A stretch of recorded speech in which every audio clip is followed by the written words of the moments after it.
So the next important presentation for today is our panel discussion on social selling and account-based marketing with really brilliant speakers from wonderful companies. They will introduce themselves today, and I will just add them to the stage and will ask them to introduce themselves. So, hi everybody. How do you feel today? Great. So nice. Maybe I will even remove my camera because I think it's much better right now. We have a little bit of a noise. Maybe yeah, if someone could mute for a while. Yeah, noise is still here. Sorry. Yeah, now it's great. So thank you so much. So thank you for joining me. And my first questions to you is please introduce yourself and share a bit about your role and experience. And let's start from Pete, then Giovanni, Sudeep, and Priyanka. Like I can see you on the stage. Yeah. So. Amazing. Wonderful. Go ahead, Pete. Yeah, sure. Thanks. So good morning, everyone. My name is Pete Michael. So I'm the VP of Marketing at Globant. For those who aren't super familiar with Globant, we're a global tech services firm, about 20 years plus, in the making. And we built some really cool technology and software for some of the biggest brands of the world, like F1, Google, Disney, and a few others. So yeah, I'm really excited to be here. I'm based in North Carolina in the US. And when I'm not doing work at Globant, I love spending time with my family, drinking coffee and playing pickleball. So that's me. Amazing. Thank you. Thank you, Pete. Giovanni, please. Hey, welcome everybody. My name is Giovanni Jerez. I'm calling from Los Angeles, California, where we enjoy another wonderful day of sun and beautiful weather. I work We can see the for. palms. Yeah. That's right. That's right. I work for AT&T. I do today. I do B2B marketing. I've done it's a 16-year career here. I've done many things. As you typically do in big companies. We market our cell phone service, our mobility, our internet services, and our cybersecurity services. And happy to be here and share whatever insights we could spare with you guys. Thank you. Great. Thank you so much. Sudeep, please. Hey everyone, how you doing? I am an engineer turned management consultant turned marketer. I have primarily been in the B2B enterprise SaaS companies, and I really love building and scaling strategies, programs, teams, and businesses. And I really believe that magic really happens in the intersection of strategy and execution. Currently, I lead global campaigns for OutSystems. OutSystems is the leader in AI-powered low-code development, where basically anyone can build enterprise-grade apps and AI agents at ease. I am based in Livermore in the Bay Area, California, and I love traveling. I love spending time with family, cooking, and playing cricket. I'm really excited to be on this panel and share my thoughts on this great topic. Thank you. Great. And Priyanka, please. Hello, everyone, and glad to meet fellow panelists here. So I lead the partner marketing in Kyndryl, specifically focused on US. I have been in the technology B2B consulting space now for more than 10 years, have done multiple fields across marketing itself, leading different industries. I have also done a little bit of sales enablement focused as well, with focus on field strategy, helped me become a better marketer, especially in the B2B space. Overall, I'm looking forward for this engaging conversation and interacting with my peers here. Thank you so much. This voice from nowhere will ask you the first question. So the first question will be for everybody. Could you please share a successful example or a case study of how you implemented account-based marketing strategies? And we'll start with Priyanka. So please, yeah, go ahead.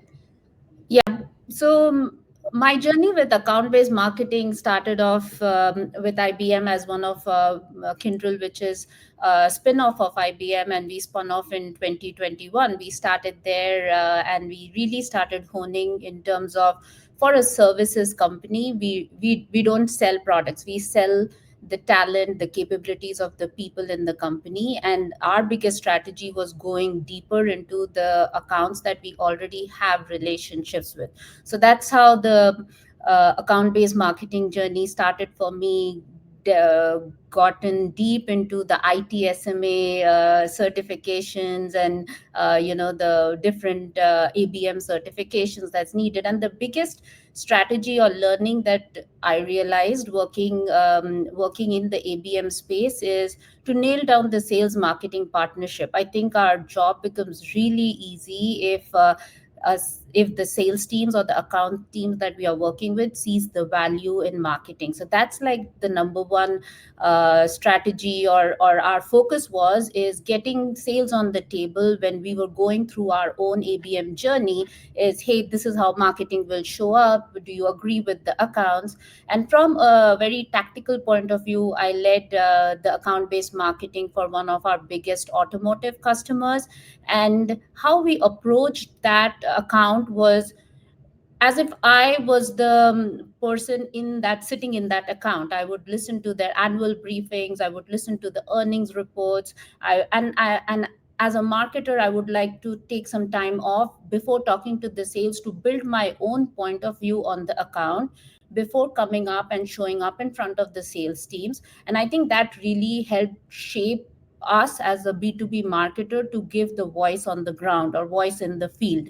And that insight or that strategy really helped shape an integrated marketing plan to understand, what is this particular account talking about in the market, how are we showing up in them, and where are we missing out.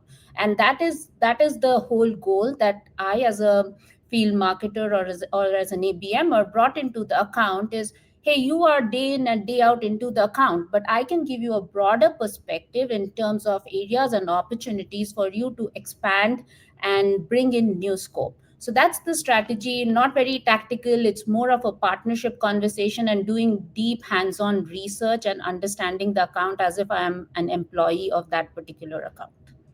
Great, Yeah, thank you. to piggyback on what Priyanka is saying, when I think about our biggest, also probably most expensive strategy, are basically events, right? We go and participate in industry events where we know our clients are going to be there, right? They're going to show up in full force. That's probably our most effective direct face-to-face strategy, right? We know every year we fluctuate between 400 and 600 events. We target specific industry where we know key clients, especially enterprise level, are going to be there.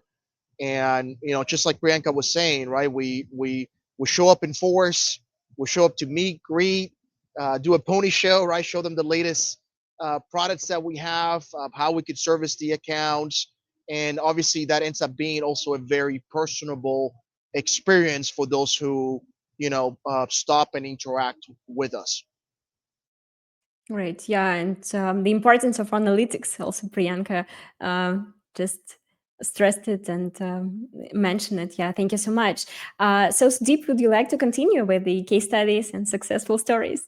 Oh, absolutely. I think what Giovanni and Priyanka said were absolutely on point. Particularly for me, I think one of the things that reminds me was back in the day when I was working at ServiceNow, where there was a goal of expanding within our existing account base by targeting net new buying centers. For instance, we wanted to tap into the risks buying center, the security buying center, the finance buying center, whatnot. So what we did was we sat down with sales and got a lot of alignment with sales, basically. We co-developed the ABM plays with them. We shared target account list. We shared some KPIs and also outreach plans on how we want to implement this ABM program. That once we got this alignment, we jumped into the tactics where we used one to few campaigns where we had personalized content, we had LinkedIn ads, we had executive invites and also enablement kits for sales to make sure that whenever leads come in, what do they do? And at the end of the day, we made sure that we used a lot of tech. We leveraged everything that we had at our disposal. So, all the tools like Marketo, 6sense, Salesforce, Tableau, anything that you have in there, which would help you with orchestration and measurement, we kind of use that as well. And at the end of the day, the results were very positive. We were able to drive 2 to 3 times stakeholder engagement, a 40% uplift in multi-product pipeline, and eventually 15% faster deal cycle. So it was an incredible program. And using that as a playbook, we use that a few other times for other ABM plays. Great, great. Thank you so much for sharing, Steve. Yeah, that's impressive. Pete? Absolutely, no, all great stories. I was just kind of share really quickly. My first 10 years of my career was in sales, and so and now the last 10 years has been in marketing. So I'm literally at my point of my career, I've been split. So I was able to see it on both sides, and I think all the panelists had shared that the sales alignment is extremely crucial. And I think that's kind of how I lend myself into like ABM, is understanding the sales component. So at heart, I'm very much still a seller in my mind. I love to be in front of the clients. So I think you have to have that same mindset, when approaching, a campaign. But specifically kind of going into like, a successful campaign, I've been on the product side of tech space. I've also been on the services side. And I think like Priyanka said, like services is vastly different than product. So you have to really understand how to kind of attack the buyers. A lot of times these are much more large, scalable enterprise deals, and they're much more complex. So these are not very quick wins. You can expect a very short turnaround time of conversions. And so I think a lot of the times that we've done is start again with, like many other panelists said, very few and kind of scaling from there, but kind of going back into the sales aspect of it, truly understanding the end goal in mind and measuring throughout, I think has been the key element here. And so being able to kind of show quick wins and kind of show that doesn't mean necessarily revenue on the front end, but kind of showing quick, success metrics of scaling the audiences, being able to identify, let's say, some value. And one other thing I would add as well is that, in events, outbound automation, things that have been mentioned, I think PR and brand can be another great tool in your tool belt that you can really kind of get in front of as far as media and, consumption of content where our buyers are. And so we also try to put a lot of investment on the PR and brand side to really help, penetrate some of those key accounts. So just a couple of things to share on that. I really enjoy, Pete, your comment about sales and marketing. I echo your sentiments. I was in sales as well before I jumped into marketing, and do having that experience, right?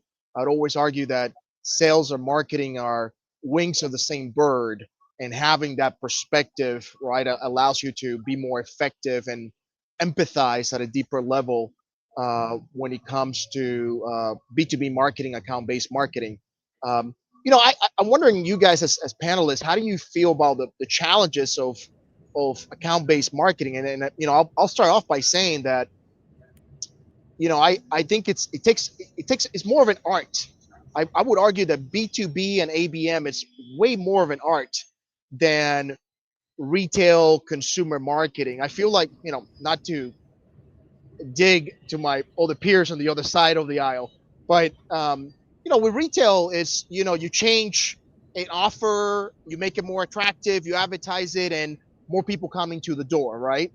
But when it comes to B2B account-based marketing, it's a lot more difficult because the companies, but then all these companies, you have multiple title, multiple personalities, multiple divisions, and in a sense, like, yeah, you target them all, but not really. You want to, like, do you want to really target the CTO? Do you really want the supply chain guy? Maybe he's influencing the PR person who could then open the door to the legal department, and so on and so on.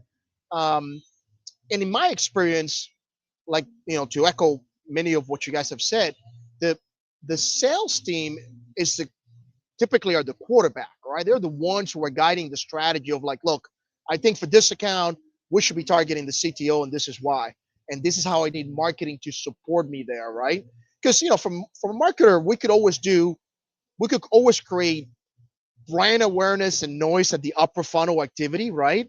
And maybe even create specific digital ads once we really understand who it is that we want to target, right? To, like, be in their LinkedIn, to be in their Instagram, to be in their Facebook, right? Or anywhere else that there is at conferences.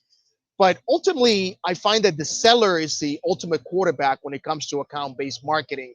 And that's why it becomes also a lot more challenging, right? Because different sellers have different perspective and different approaches on how to penetrate into a specific enterprise account. So I'll be very curious to see if anybody else has found that to be, echo some of the challenges that I've encountered.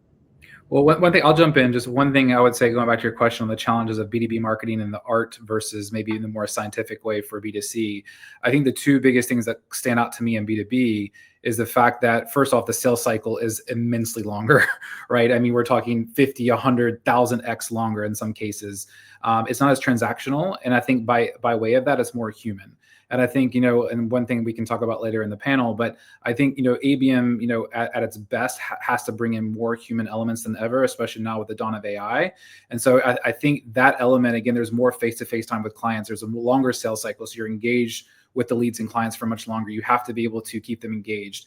So I think those are the two biggest challenges in my mind, for sure, versus volume and transaction and just putting more paid spend on, let's say, paid ads in the B2C space, where B2B is definitely much more of an art. So I definitely would echo what you said. And obviously on the seller side, obviously you have to have that strong alignment to be able to get the buy-in.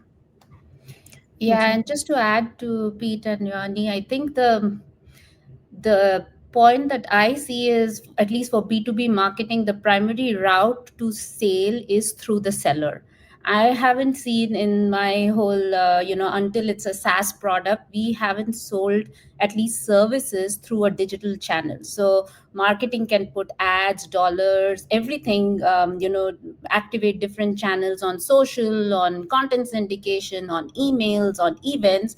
But you need to, like Giovanni, you mentioned, you need to have a quarterback to pick up those pick up those leads and convert it into opportunities. And that's why the choreography or the synchronization needs to happen, because I may think that, data and AI and security is the way to go for this particular account. But maybe the sales is not ready, or maybe we are not mature enough to put a strong point of view for this particular account, because somebody else is already leading it, or their internal team is already much more mature than the services that we are providing. So those are the challenges and nuances at an account that you can only understand by talking to the sales teams, and that's why the partnership becomes really critical. I think one of the key points that I realized is, you have to build your credibility in front of the account team. So volume sales is great, and I can say, I want to do a big funnel activity on AI for all the B2B customers that we do. But ultimate sale and conversion of the pipeline will happen at an account level and based on the maturity of the account. And that's where the field and the ABM teams are really key in tying all the top of the funnel activities for a lead gen and opportunity pipeline. Great. I'll just add in, these are excellent points. So I heard synchronization, I heard orchestration, marketing and sales doing the dance together. Absolutely agree. I think the core thing that leads to challenges in ABM was alignment and focus, because I believe that ABM really lives in the intersection of sales and multiple marketing teams. So it's not just alignment between sales and marketing, it's also alignment within these marketing teams. There are many marketing teams which need to sing the same song. So without clear ownership and without priorities, it'll drift pretty quickly. The second thing I would say is clarity and goals. I think lack of shared KPIs between these different teams would lead to some fragmented execution and whatnot. And along with that would be measurement gaps. So if the success metrics aren't defined up front, it's really hard to prove impact and sustain that investment. It's not just, we all know it's a long tail story. So if it fails quickly, guess what? It's not going to scale in the future.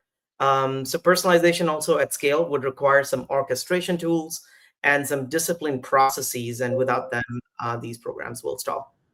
As I was listening to you guys, I truly, you made me think about what we actually do. We have a front end effort, but then we have a tail end effort, right? The front end is the upper funnel activity, get you to come to our webinars, to come to our events, to come to our experiences, right? And create awareness and basically, familiarity and to say yes to us, right? But then once you say yes, we have a tail end effort, right? Like I create, for example, a whole bunch of flyers and collateral for once the customer says yes, right? We want to be in their break rooms. We want to be on their multiple sites. And we actually empower our 4,000 sellers with a whole bunch of flyers to take to the customer site. And until I was listening to you, I was like, hey, that is actually part of the marketing effort here, right? Because that's going to lead to deeper penetration into the enterprise account, deeper awareness, because just because you want a national account contract doesn't mean that you're going to have penetration at the local level, right? And this happens. I've seen this happen a bunch of times, right? We win a big account, but then like that account has 500 locations, and like then you have local politics in place, and you got to further, you know, entrench yourself with the customer there. But at least now you have an open door. And so you just made me realize that we do have a tail end effort, and marketing is very much leading on that by empowering our sellers with flyers, collaterals, that they could take now to the site to create not only awareness, but greater familiarity with the brand and the product, so that the local team could say, yes, let's take advantage of that national contract that we have, and now our revenue increases with that effort. So I totally think, and I thank you guys for making me aware of this. Not only is there effort front, but also in the tail end, we got to penetrate and then inspire even referrals from that. I'm wondering if if you guys see the same trend. Yes, and when you say flyers, we adopt I don't know if I'm giving away any of our secrets here, but we adopt a lot of video strategy. Like we would create video personalized to the account and the people that we are meeting. Like we would say, let's say we are hosting a surround at a particular large event with one particular customer. We know that we have been serving them for, let's say, 20 years. We know that we have been engaged with the stakeholders or those relationships for the last 5 years on something new technology, and we sometimes even know the challenges which we are working through in the existing contracts, in the existing workforce, in the existing delivery environments. So we highlight all of those nuances in a fun swizzle video and present it to the customer. And now with whole AI, I think we have been able to scale it to multiple accounts and use Canva's AI, Sora's AI, and all of that to feed in our brand guidelines and personalize it, but at an account and persona level. And the reaction you get on the floor is like it echoes across the entire organization, because that one video, not just the field marketer or the ABMer worked on it. There is a content team that worked on it. There is a writer team that worked on it. There is inputs from the sales teams that went into creating and making it in production ready asset, which is brand compliant, legal compliant, and then you're showing it in front of the customer. And when those few 5 6 people in the room clap and say and relate, and you can get to see the sparkle in their eyes, that's something that is a qualitative feedback to the job, to a job well done by marketing to resonate that brand and brand recall, and also stand out in front of our customers. I don't know how many of our customers or our competitors, sorry, are doing that same strategy. Maybe we will stand out because we were different in doing that in front of our customers. So as you were saying, the flyer, I was thinking about the amount of work that we do in creating these kind of ABM videos, we call it. Yeah, and actually piggybacking off of that, and something to call out what Sudeep mentioned before, which is like the personalization and scalability, right? And how do you balance the two? Because as Priyanka mentioned, it would be great to create a custom video for every single lead for every single client, but it's impossible to scale that to, sometimes tens of thousands of leads. So obviously that's kind of a balance. One thing that I would say, for us is kind of how you divide, and we think about our audiences in different tiers.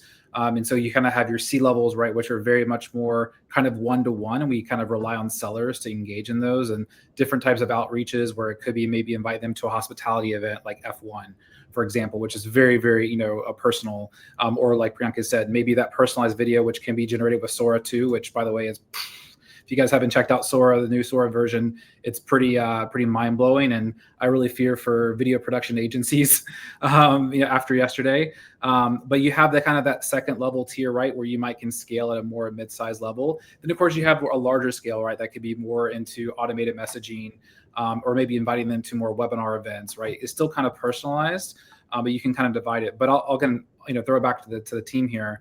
How do you guys balance between the personalization and the scalability? How do you balance that?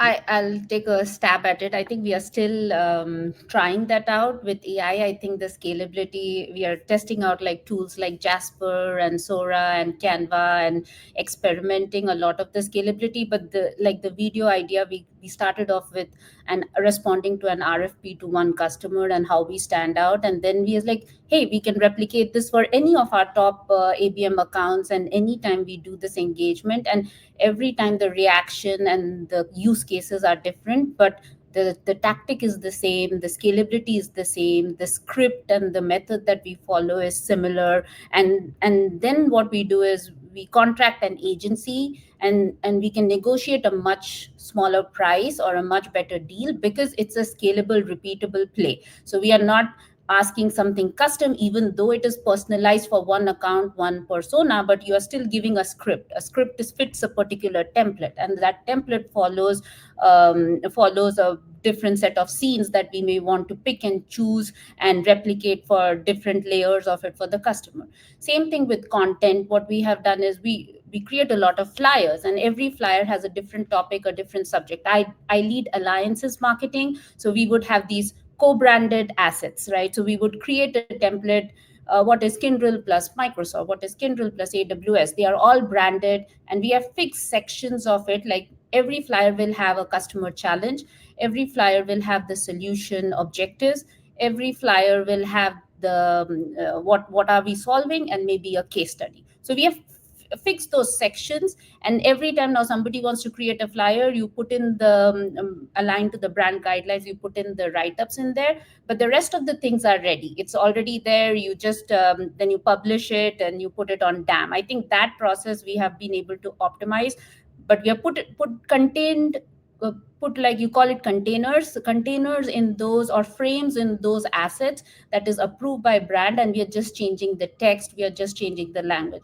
For me, I think in alliances we create a lot of repeatable content in flyer, in solution brief, in ebooks, where this particular strategy has been really helpful. Great, It's thank you. Priyanka, you hit the nail on the head. So it takes me back to when before Gen AI and AI was a big thing. We did ABM even then, and the basics of ABM hasn't really changed, if you would, if when it comes to content. So the concept of modular content, building a library of persona or industry-based content blocks that could be mixed or matched to the different account clusters, that still is there. Of course, with AI and all that, it's accelerated, but I think the basics wouldn't change. But then at the same time, the tiered or ABM strategy that all of us use, the one-to-one personalization for top tier accounts, and the scalable plays that we have for one-to-few and one-to-many plays, would help with fitting the right content for the right strategy.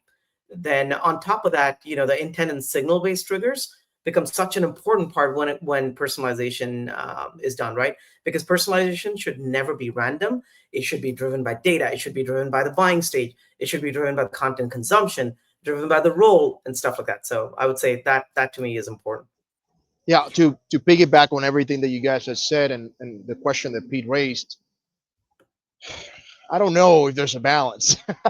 I mean, I really don't know if that is even the right word. I think at an overarching general sense, right, the strategy is the same strategy that I've always used in sales. It's the 80-20 rule, right? I'm going to commit 80% of my effort on my top 20% of the opportunities and accounts that will likely yield greater revenue for the company, right? Um, and as I was listening to you guys, it made me think again on the tail end of the job that we do from a marketer perspective, so in a very specific way. So once you say yes to us, right, we actually onboard you with your own personalized enterprise portal, right, that has your logo, right, that has the different account managers. So we create this digital space for the account owner to own and to turn on and off our services, to do tickets, to report problems.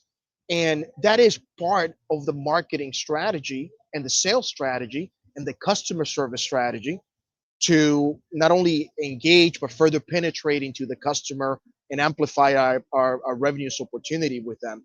Um, Now, the other aspect of that you raised, Pete, and Sudeep have actually mentioned as well, is this can get pretty expensive fairly quickly, right? Like, you know, it's a lot easier for me to say, hey, here's $1 million to do digital ads for our residential strategy. But when it comes to commercial, it's not $1 million bucket. It's like $50,000 buckets, maybe $25,000 buckets, right? And each of them requires a thoughtful approach. So so and actually that will be my critique. We're not very good at teaching customers and helping customers learn about our products and services. We want them to buy, right? We want them to land on our website and we want them to buy. But marketing data shows that enterprise business B2B buyers, they want to learn. In fact, they spend 3 to 5 months learning and researching online before they even get to the point where they like to make a decision. So if we know this, that's the space that us as B2B and ABM marketers need to be in. We need to be facilitators of knowledge, facilitators and orchestrators of knowledge, wisdom, insights, doing panels like this where we instigate curiosity and they're like, oh yeah, you know what? I am going to give that vendor the opportunity to place a bid for I'm going to invite them to be part of my RFP. And then when they're ready, when they feel like they're empowered with the knowledge that exists out there in the ethos of the internet, they'll come back and they say, okay, my top 3 brands or 3 vendors or 5 vendors are X, Y, and Z. I'm going to reach out to them. I'm going to do my one-on-ones, and then I'm going to invite them into my RFP process. I wonder if that's also your experience. Yeah, I think, Johan, you brought up a big point about this is where again top of the funnel conversation comes in, is educating and demand generation, because B2B market, overall B2B market in such, is providing complex enterprise solutions, and the sales cycles is long. A big part of it is how much of education are you, like this whole thing around AI, what does it mean in the context of your organization, what does it mean in the context of your partners, what does it mean in the context of our existing versus new customers. And to your point, the whole, and I think product companies, or let's say, yeah, B2B product companies, I think they do a better job in terms of doing a consistent demand gen and education and talking about the products. But I think it gets complex when you're talking about services, like what does cybersecurity mean, what does a fire CrowdStrike attack or CrowdStrike shutdown that happened, what did it mean for the organization, how did different vendors react. And some of them need to start jumping out, and we need to start talking about it more, and do it consistently. I think that consistency is missing in terms of top of the funnel strategy. Thank you. Thank you so much. And I'm suggesting jumping to the ABM and social selling part, because it's interesting how it's all connected. And you've talked about content and about personalized engagement. It's important also to do it on social media. So Priyanka, could you please start with what kind of maybe role social media play in your ABM strategy? So a big part of ABM is also buyer personas, and LinkedIn is like a boon to B2B marketers, because you actually get to target the person and at a name level and understand their likes, dislikes. LinkedIn, I'm a big fan of LinkedIn Sales Navigator. I have like a big account list, I have a big lead list, and I actually track in terms of what the persona is doing. Have they engaged with any of my company ads, liked, did they do a connection request from any of our companies. So For me, I think the social strategy is twofold. One, as a marketer, is actually understanding what's happening behind the scenes for your target persona and the buyer persona for that account, and then going that as a feedback loop to the sales teams. We also heavily collaborate with the sales teams on the LinkedIn Sales Navigator platform, where we exchange notes on the lead list. And the second is, as when we create the buyer persona, we also do mapping in terms of who will own this relationship. So from a marketing standpoint, we also do a lot in building that person's profile from our company as an expert in that domain. So if we want our CISO to have relationship with the CISO of a different account, we will consistently nudge our own CISO to comment, to reply, to show up with content that resonates with that particular account on their profile, and track that engagement. So it's twofold. One is front on LinkedIn in terms of positioning our internal sales teams as experts in front of the accounts, and the other is how we are mapping and measuring that effort and putting it as a feedback loop in our future account strategy. Amazing, thank you. And could you please share some maybe case studies on how ABM and social selling drive pipeline acceleration? So, Sudeep, would you like to add? Yeah, absolutely. I would love to talk about pipeline acceleration and ABM and social selling. So one of the first things that we got to do is focus on the active opportunities. When we talk about pipeline acceleration, it is about helping accounts which are already in the sales cycle to move them faster through the funnel, not just filling the top of the funnel. Of course, for that, we have different programs and activities. The first thing we got to do is support the internal alignment. So marketing content, for instance, ROI tools, solution maps, customer references, customer case studies, and whatnot. They can help these champions to make the case internally to unblock the deals, because we've identified that most often than not, some of the deals are stuck in the funnel because the champions are not enabled enough in our accounts. So that these content we've seen have helped internal champions to unblock deals. And we also need to deploy some of the late stage aligned tactics. For instance, late stage programs such as executive briefings, hands-on workshops, tailored demos, and sometimes even business value assessments, where solution consulting teams and whatnot come into the accounts and show the actual benefits of the platform or solution that we're selling. So I think these are some of the things that would help with pipeline acceleration. Yeah, and Olga, actually, if I may, another aspect of the whole kind of social selling aspect is like employee social advocacy programs as well. Yeah. I think it's a whole different, like level that is different from, let's say, the buyer mapping, but can have huge impact both on brand and also on ABM play. Because when you think about it, your employees have vast networks. And how do you untap, how do you untap that huge network? And I actually have a really cool case study to kind of share how we've implemented something at Globant.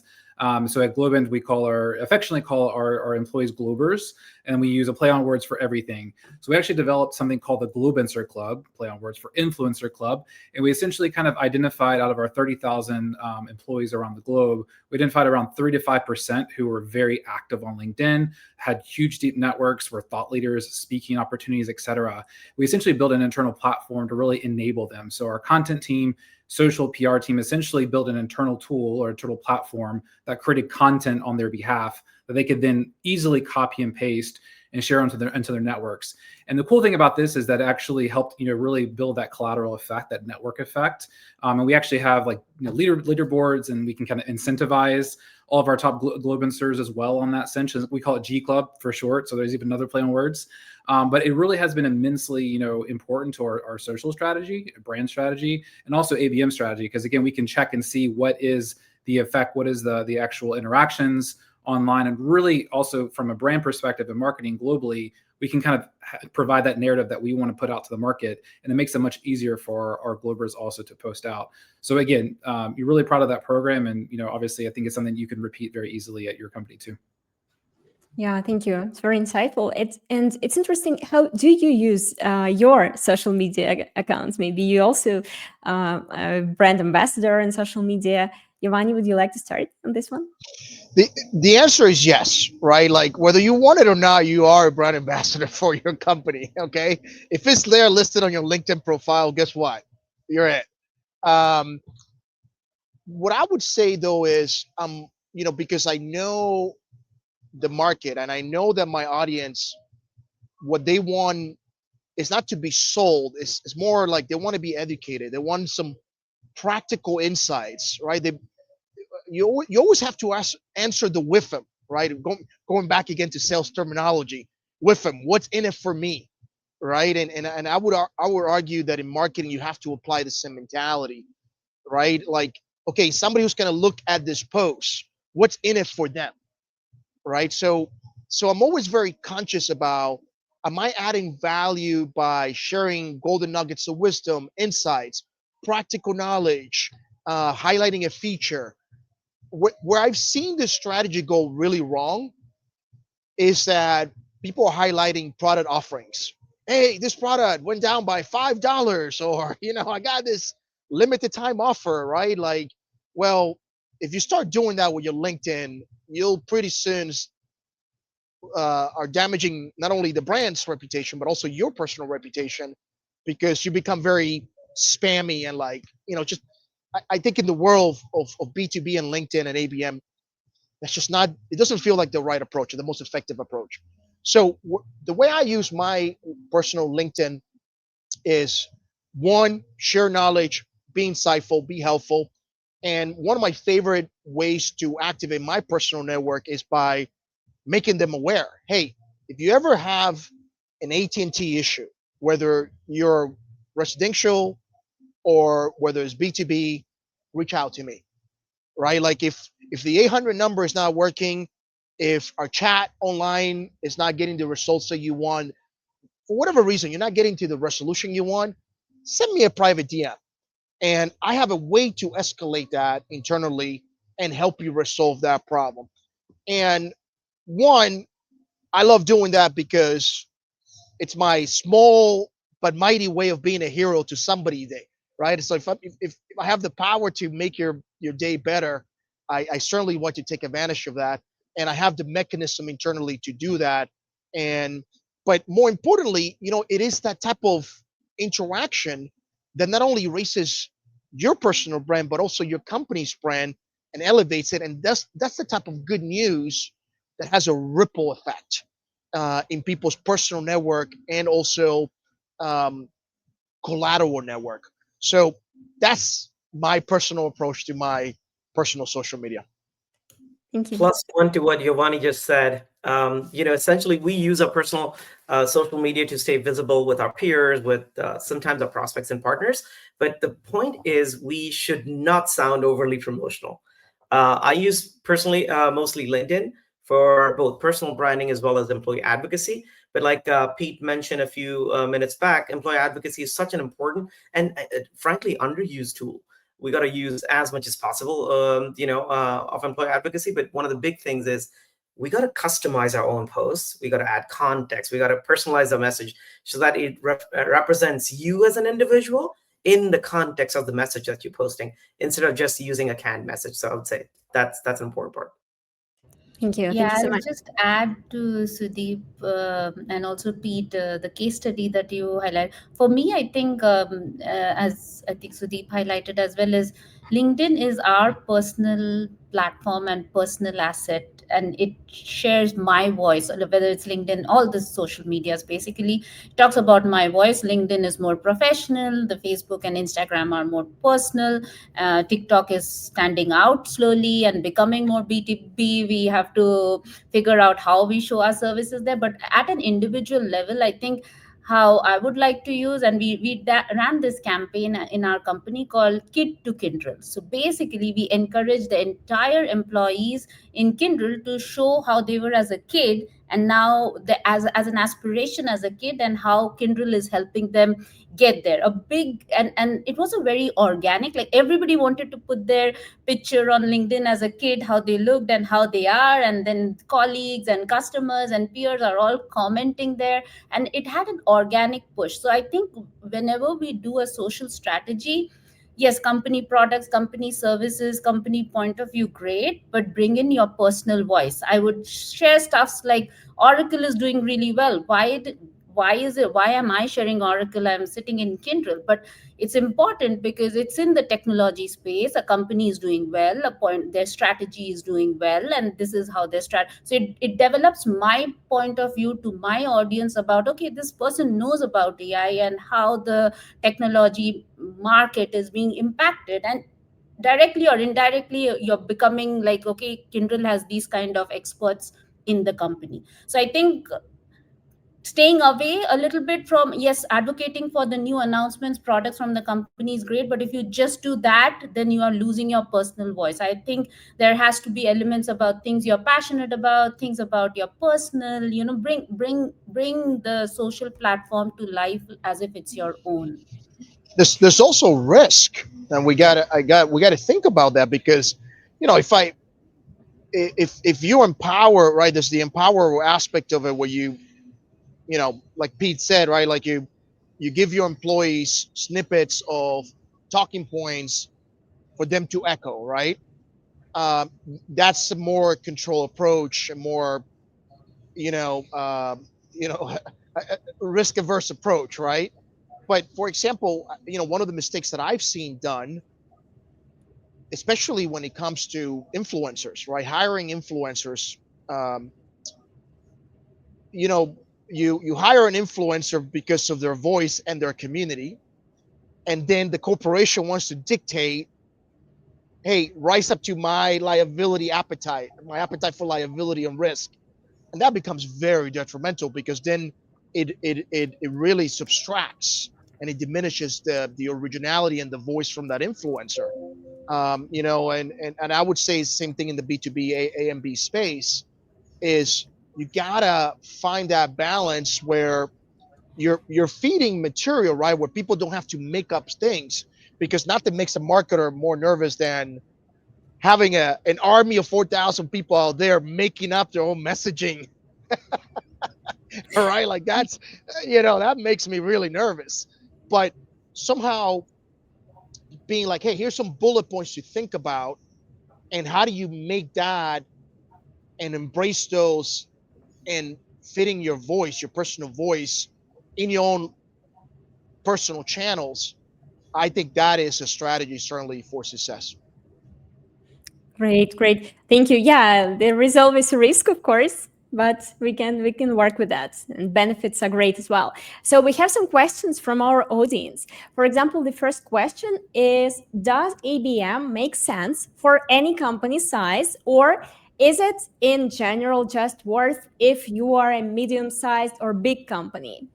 And does it require a certain team size or run ABM to run ABM effectively? What do you think about it? Who would like to answer? Yeah, I can Yeah. take that one. It's a great question, because I think it's something that everyone's always thinks about when going in as a startup. I think the quick answer and the short answer is it doesn't matter the size. I mean, ultimately, it's one-to-one. It's few to many. And so I think that's the main thing, is that it certainly can be scaled at any time. I think the thing to think about, though, is start small. And I think you have to kind of scale from there. So for me, as I look at it, you might say, oh, it has to be like a certain subset of prospects. Well, in my mind, I think a good way to start small and really kind of test the grounds is actually with friendly accounts. And it could be with farming areas, right? So not necessarily hunting, but say, hey, there's a client that knows us and we know them pretty well. That's a good starting base. You kind of collect the data you already have. And there's maybe a new department, new division that you want to go after. And essentially you can start there. And again, it could be a small size company. We're talking SMB. It could be 500 employees, right? Where right now you're only selling within the technology space. You want to go over to operations. That could be one individual on both sides. That's fine. But again, it's one-to-one. Like that's essentially ABM at its core. So the short answer is no. I don't know if anyone else has a different, opinion to that, but to me, I think you can certainly apply ABM to any size organization, both internally or externally. And another piece of it, again, start small, use test cases, get data points, and then kind of scale from there. Yeah, I would say pick your 30 accounts, 30 ideal customer profiles. Why 30? There's 30 days in the month. So in each day, you're going to work on one. And the hard part of this is getting in, right? The hard part is opening the door. The hard part is getting your brand visibility to be understood, to be familiar, and then for you to create legitimacy on the client side, to be like, okay, I'll give you an opportunity to earn my business. But once you're in, the dividends are going to be significant on how you create momentum for your business, right? Because again, the harder part was getting in, but once you're in, now you could penetrate and uncover other possibilities, more revenue. Now you could activate the power of referral, right? Like, hey, I did such a great job with you, Mr. Customer. Is there anybody else do you think I could be of service, right? And then it makes that second move, the third move a lot easier because you got momentum. So I 100% agree. Whether you're a small business, medium size, or an enterprise business like AT&T, um, be very focused and intentional about your ABM strategy. Don't how do you eat an elephant, right? One bite at a time. So don't try to boil the ocean completely, right? Like pick pick 30, 50 accounts, be very focused on it, and be very intentional and clear of who you are courting. And I would say so much about B2B marketing ABM is a courting process, right? You don't just show up as someone and be like, hey, would you like to get married? No, you gotta like date. Let's take you out. Let's learn about me. Let me share information, insights, and then all right, let's walk up down the aisle together and get married. Yeah, nice metaphor. Thank you. And it's very practical. And the next question is also practical. It's about what are your most effective activation tactics and ABM? Would like to answer this one?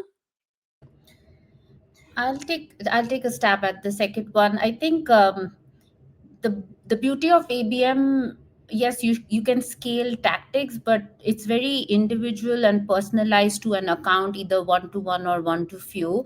I think the way we activate depends on where your audience is. So if let's say I'm targeting an automotive customer, then for US, I know automotive majority of the industry is in Detroit, and I would build in activation tactics, whether it's out of home advertising, whether it's events, whether it's roundtables closer to that location. And personalized content would be personalized to automotive industry, doing putting in robotics and content that would help them maybe do autonomous driving or something around electrification of cars. But I think a bunch of the tactics would depend on where your audience is and how we can get closer to them.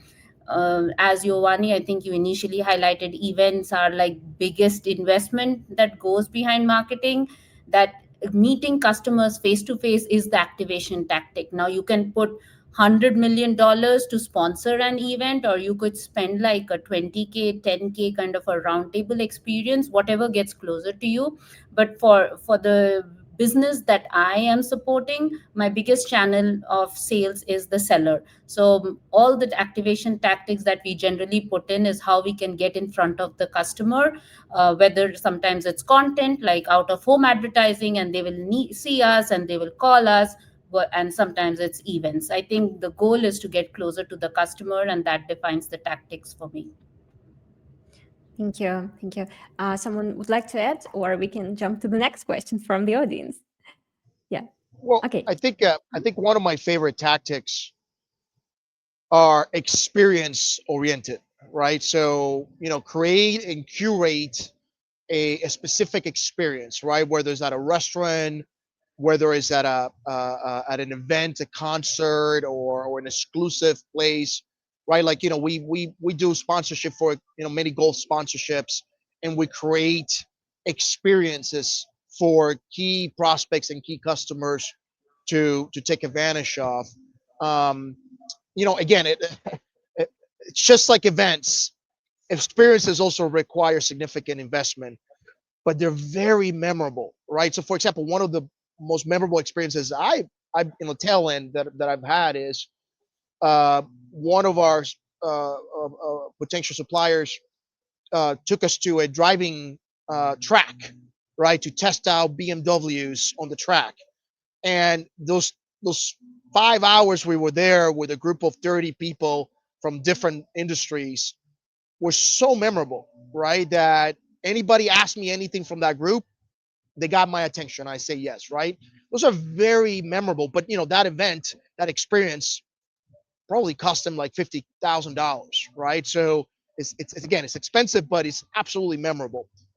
What I would end my comment on is, while it is important to understand the tactics that work, I would argue it's even more important to understand the tactics that do not work. Okay, don't waste your time on the ones that do not work. So how do you learn that? Go to YouTube. Hey, tactics that are annoying, tactics that are do not work. I'll tell you one that's pretty relevant for me because it happens to me very often in LinkedIn. I get someone that likes, 3 or 4 of my posts and then give me a friend request, right? And I'm just like, wow, that was such a lazy way of you approaching me, right? Like, just because you like a bunch of my posts and then send me a LinkedIn request with zero context, with zero impetus that answers my with him, that's not going to be compelling. I would categorize that as a very, very poor ABM tactic to never use and to certainly avoid.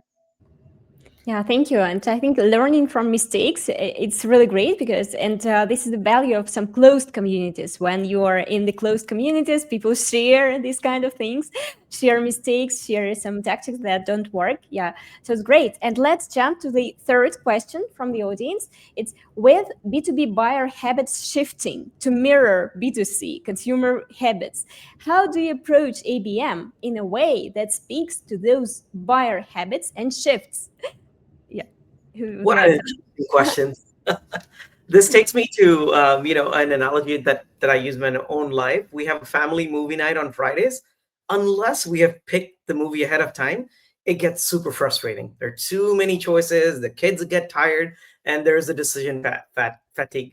And guess what? Buyers feel exactly the same way in a B2B situation. So buyers these days, they want speed, they want personalization, they want self-serve options, just like in the consumer lives. And I believe that ABM adapts very well to the shift because it focuses on two big things. One is relevance, the other one is timing, right? So we meet the buyers where they are with content and interactions which are tailored to their stage, their need, their wants, and to the channel that they're in, to the watering holes and whatnot. So we use a lot of intent signals, AI, modular content, and all of this combination to deliver the right message in the right moment across, all the channels that they're in. It could be email, could be web, could be social, even direct mail and whatnot.